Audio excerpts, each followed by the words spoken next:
Recorded Books Incorporated presents an unabridged recording of April's Kittens by Claire Turley Newberry, narrated by Barbara Caruso. There once was a nice little girl named April, who lived in New York City with her mother, her father, and a black cat named Sheba. Nobody has much room in New York because so many people are trying to live there at the same time. So April and her mother and father and Sheba lived all crowded up together in a very small apartment. It was so small that there wasn't even room in it for April to have a real bed. And although she was 6, she still slept in a crib. April's father called it a one-cat apartment, and he often warned Sheba against having a family. "One cat is all very well," he would say, smoothing her sleek black head, "but one is quite enough. Remember that, Sheba. This is a strictly one-cat apartment." Sheba, however, paid not the slightest attention. She went right ahead and had kittens, 3 of them, 1 black and 2 with tiger stripes. Of course, April was enchanted. All day long she sat on the floor beside Sheba's box and adored them.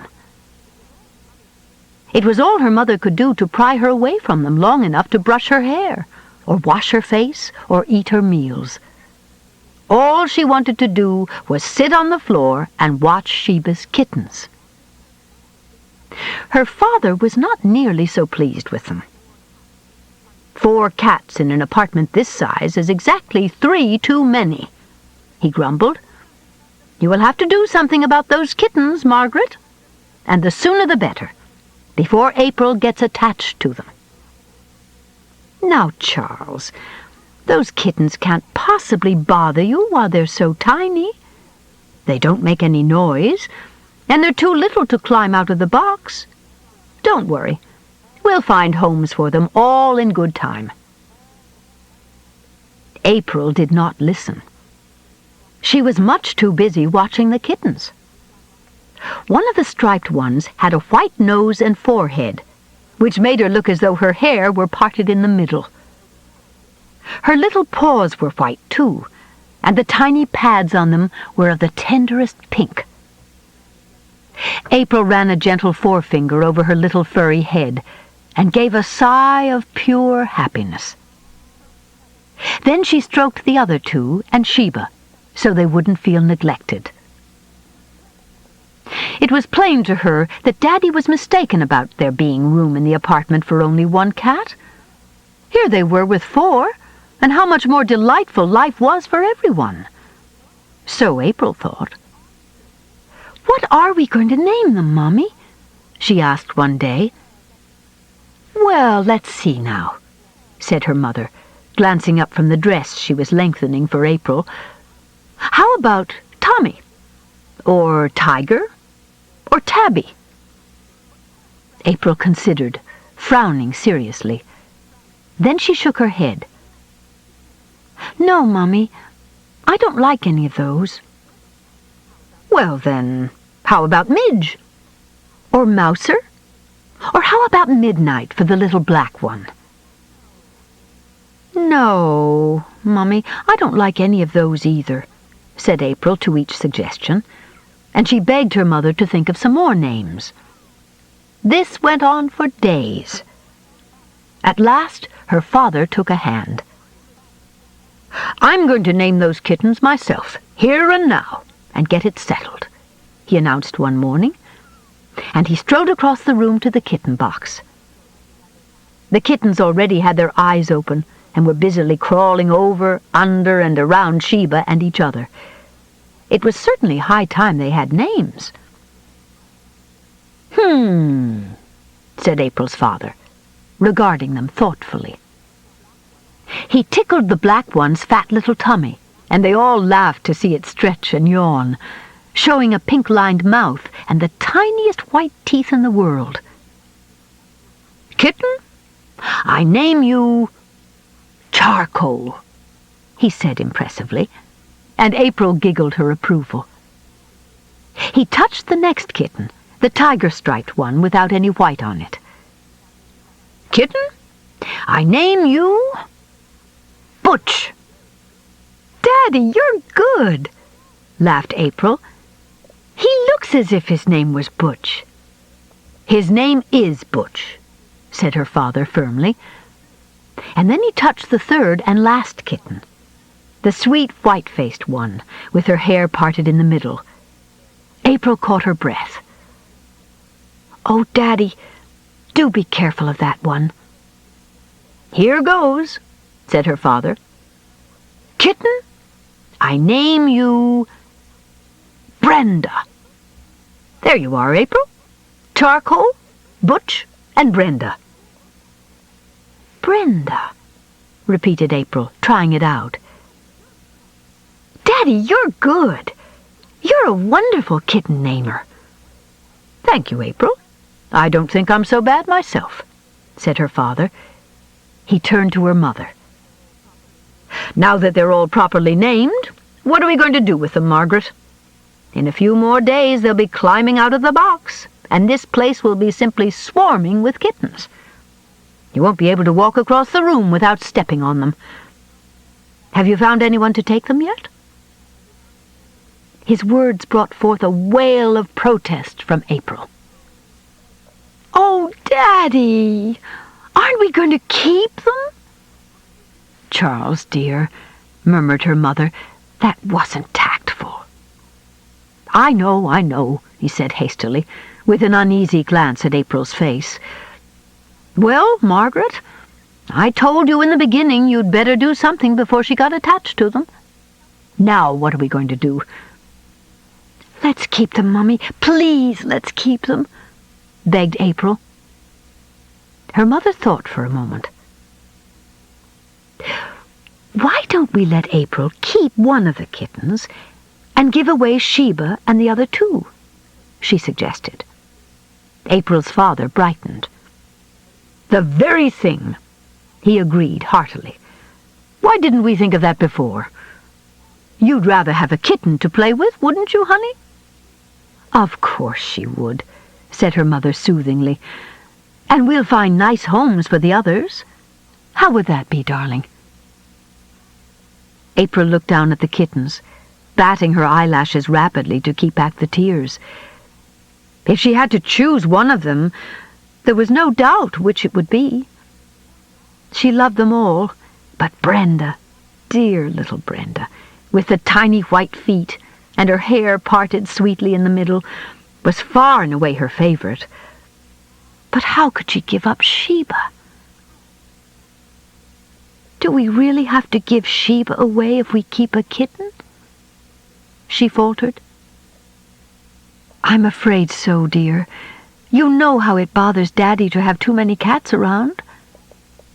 April sighed heavily and smoothed Sheba's black velvet fur. Sheba, who was scrubbing little Charcoal, gave her hand a sudden lick with her rough tongue. And at that April's tears spilled over and dripped slowly onto the kittens, making wet patches in their soft fur. "But what shall we do with Sheba, Mummy?" "Oh, I don't know," said her mother cheerfully. "Perhaps Aunt Helen would take her. Sheba would like to live in the country, I'm sure. But if you'd rather keep her and give away the kittens, it's all right, just so long as we don't have more than one cat. That's what Daddy said, you know." "Yes, Mummy, I know," said April huskily. The next day was a most important one. The kittens had their first dish of milk. They didn't know what it was, to begin with, but when their noses had been pushed into it several times, they began to get the idea. Then they tried to lap, but they had a hard time of it. Either their little bobbing heads didn't quite reach the milk, or else they dipped into it too far and got it up their noses, which made them sneeze and shake their heads. The silly little things didn't know enough even to keep their feet out of the dish, and they had to be lifted out of it again and again. "Never mind, Kittens, you'll learn," said April's mother. She put them back in the box, and Sheba gave them each a good bath. They needed it, too, for their faces were all milky and their paws were sopping. Every day after that they had some milk in a dish, and every day they sneezed and bobbled less, and got more of the milk down their throats and less on their paws and whiskers. Pretty soon they could lap it almost as well as grown-up cats. One afternoon, Mrs. Dalton, who was a friend of April's mother, came to tea. She brought her little boy with her. "This is Geoffrey, April," said April's mother. The two children shook hands timidly, and then backed off and stared bashfully at each other. Geoffrey tugged at his mother's sleeve. "Mommy, Mommy," he whispered urgently, "where are the kitties? You said there would be kitties." "Geoffrey is going to take one of Sheba's kittens home with him, April," said her mother. "And then whenever we go to Geoffrey's house, you can play with the kitten again. Won't that be nice?" "Yes, Mummy," answered April in a low voice. She was very shy with strangers. They all went into the living room to look at the kittens. "Kitties!" cried Geoffrey rapturously, and he plumped down on his knees beside the box. "Oh, Geoffrey, aren't they adorable?" exclaimed his mother. "Which one do you want, darling? Does it matter which one he picks?" "Why, no, of course not," said April's mother politely. April's heart sank. She had never said she loved Brenda the best. She hadn't wanted to hurt the other kittens' feelings, and now she was too shy to say anything with Mrs. Dalton and Geoffrey there. She stood close to her mother and waited unhappily while they fondled first one squirming kitten and then another. "April is crazy about all of them," said her mother. "She thinks we ought to keep all three of them, and the mother cat as well." And she and Mrs. Dalton laughed as though she had said something very funny. At last, Geoffrey held up little Butch. "I want this kitty," he announced, to April's relief. "I like him the best." While they had tea, April's mother explained to Mrs. Dalton how to take care of Butch and feed him properly. And Mrs. Dalton promised to do everything just right, and to see that Geoffrey didn't play too hard with him, for Geoffrey was only 4, and might not know at first just how to treat a kitten. After tea the visitors went home, with Butch tucked snugly under Geoffrey's windbreaker. The next day, Miss Elwell came to April's house. Miss Elwell was extremely fond of cats and had 2 enormous ones of her own, although she lived in a small apartment. However, having no husband or children, she naturally had more room for cats. "Wouldn't you like to adopt one of our kittens, Miss Elwell?" asked April's mother. "Heavens, no!" cried Miss Elwell. "I already have too many cats. You should see my meat bill. It's simply appalling." But when she saw Charcoal and Brenda playing hide-and-seek among the sofa pillows, she began to weaken. "Oh, the sweet things, the little darlings," she kept saying over and over. And presently she had decided to take one after all. "May I have either one?" she asked, reaching for Brenda. "Of course, Miss Elwell. Either one you like," said April's mother. And April watched anxiously while Miss Elwell petted first Brenda, then Charcoal, then Brenda again. Finally, she picked up Charcoal and held him against her cheek. "I believe I'll take this one, if I may," she said. "My other cats are both black, so I may as well have a kitten that matches." And April smiled happily, for she still had Brenda. "I hope your grown cats won't frighten Charcoal," said April's mother. "They're so big and he's so little." Miss Elwell laughed. "It will be just the other way around," she said. "The big cats will be afraid of Charcoal at first, but after a day or two they'll be very happy together." So Miss Elwell took Charcoal home with her, and there was only Sheba and Brenda left. "Tomorrow is Sunday, so we may as well take Sheba out to Aunt Helen's," said April's mother. "Daddy can drive us out." Catching sight of April's woebegone face, she added reproachfully, "You aren't going to be naughty about it, are you, darling? You know what Daddy said." April swallowed hard and was silent. She was trying to be good, but it was hard work. That evening she scarcely noticed the kitten. Instead, she followed Sheba about, showering her with attentions. She fed Sheba her ground meat by hand, for Sheba's greater enjoyment, and every time she lay down for a catnap, April at once covered her tenderly with a doll's blanket. That night, April did not fall asleep as usual.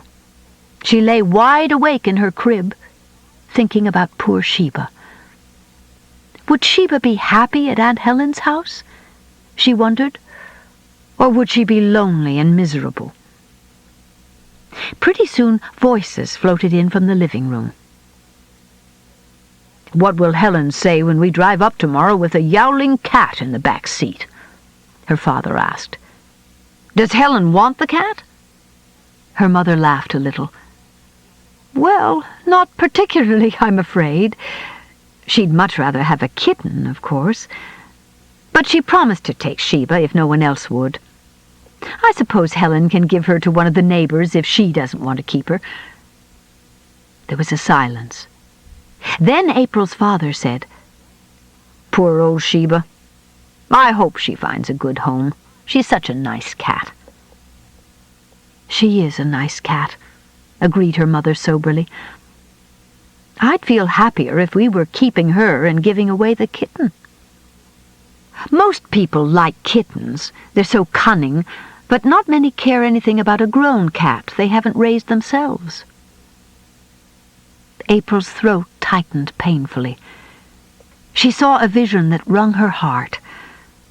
Poor Sheba, taken squalling, frightened and betrayed, to be turned loose in a strange place where no one cared for her.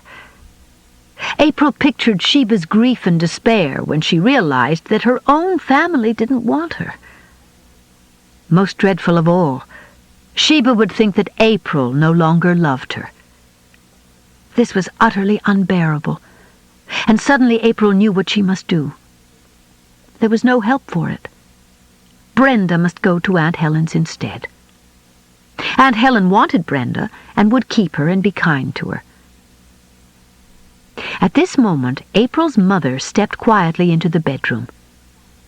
She leaned over April and laid a cool hand on her hot forehead. "What's the matter, darling? Why aren't you asleep?" "I'm all right, Mummy," said April miserably. "I just can't get comfortable." Then she flung her arms about her mother's neck. "Oh, Mummy," she wailed, "Aunt Helen can have Brenda. I want Sheba." And she began to sob wildly. "All right, darling. Of course you shall keep Sheba, if you'd rather," soothed her mother. She led April out to the bathroom and washed her face and gave her a long drink of cold water to help her stop crying. The sobs died down into an occasional hiccup, and soon April was back in bed again, with a clean hanky in her hand, while her mother straightened up the tumbled bedding. When she had finished tucking April in, she went to the door and called April's father.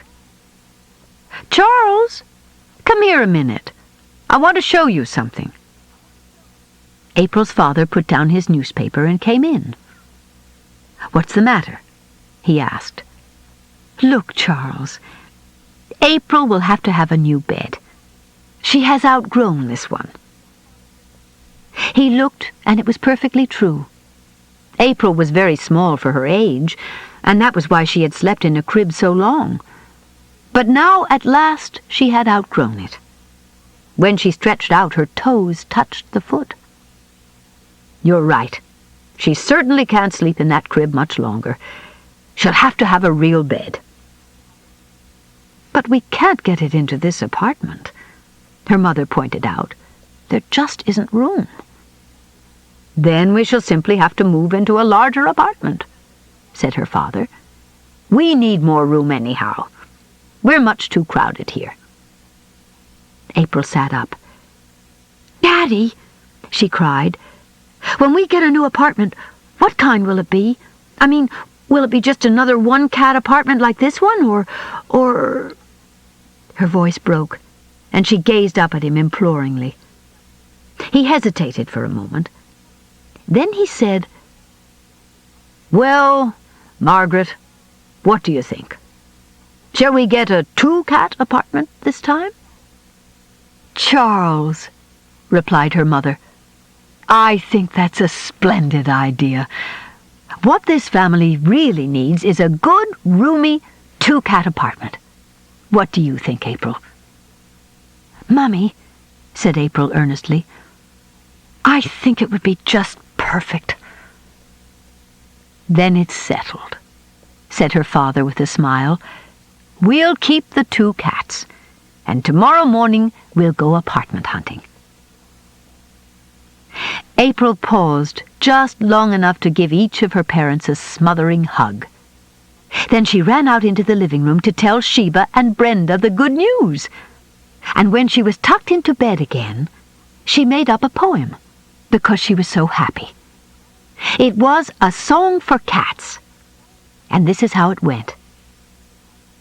"I purr, and I purr, and I purr, and I purr, and I curl up warm." Then April herself curled up warm and went to sleep. The end. You've been listening to April's Kittens by Claire Turley Newberry, narrated by Barbara Caruso. This work, copyrighted 1940 by Claire Turley Newberry, is recorded by arrangement with Mackintosh and Otis. This recording is copyrighted 1997 by Recorded Books, Incorporated. If you've enjoyed this book and this performance, Recorded Books recommends The Real Thief by William Steig, also narrated by Barbara Caruso. You'll find a wide selection of titles, including bestsellers, mysteries, classics, histories, and more in the Recorded Books catalog. So to order another Recorded Book, or for a copy of our latest listing, call us toll-free nationwide at 1-800-638-1304. You can order by phone with Visa or MasterCard, or by writing to us, or by faxing us at 410-535-5499. Don't forget to ask about easy 30-day rentals by mail. And thank you for being a Recorded Books reader.